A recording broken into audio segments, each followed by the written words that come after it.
ಉದಯೋನ್ಮುಖ ಚಿತ್ರನಟ ಸಂಚಾರಿ ವಿಜಯ್ ನಮ್ಮನ್ನೆಲ್ಲ ಆಗಲಿದ್ದಾರೆ. ಸೊ ಈ ಬಗ್ಗೆ ಮಾತಾಡೋದಕ್ಕೆ ನಮ್ಮ ಜೊತೆ ಸದ್ಯಕ್ಕೆ ರಂಗಾಯಣ ರಘು ಅವರಿದ್ದಾರೆ. ನಾನು ಅವ್ರನ್ನ ಮಾತಾಡಿಸ್ತಾ ಹೋಗ್ತೀನಿ. ಸರ್, ಸಂಚಾರಿ ವಿಜಯ್ ಮತ್ತೆ ನಿಮಗೂ ಅವಿನಾಭಾವವಾದ ಸಂಬಂಧ ಇದ್ದಂಥದ್ದು. ಸೊ ನಿಮ್ಮ ಸಂಬಂಧ ಹೇಗಿತ್ತು? ಇವಾಗ ಅದೆಲ್ಲ ಹೇಳೋಕೆ ಚೆನ್ನಾಗಿತ್ತಮ್ಮ, ಚೆನ್ನಾಗಿತ್ತು.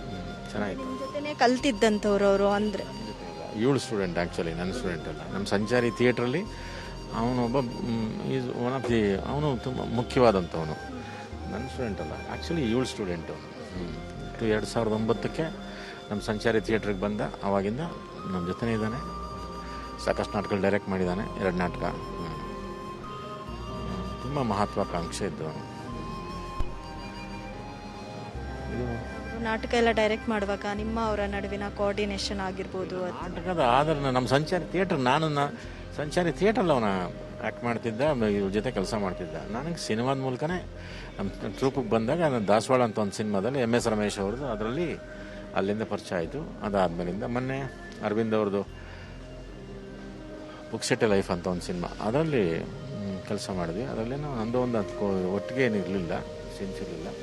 ಅದೇ ನಮ್ಮ ಸಂಚಾರಿ ಟೀಮ್ನವರೆಲ್ಲ ಸೇರ್ಕೊಂಡು ಮಾಡಿದ್ದು ಸಿನಿಮಾ ಅದು, ಬುಕ್ಸೆಟ್ಟೆ ಲೈಫ್ ಅಂದ್ಬಿಟ್ಟು.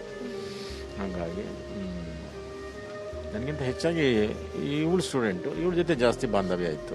ಇದಿಷ್ಟು ರಂಗಾಯಣ ರಘು ಅವರ ಮಾತುಗಳು. ಕ್ಯಾಮ್ರಾ ಪರ್ಸನ್ ರಘು ಜೊತೆ ಶ್ರುತಿ, TV9 ಬೆಂಗಳೂರು.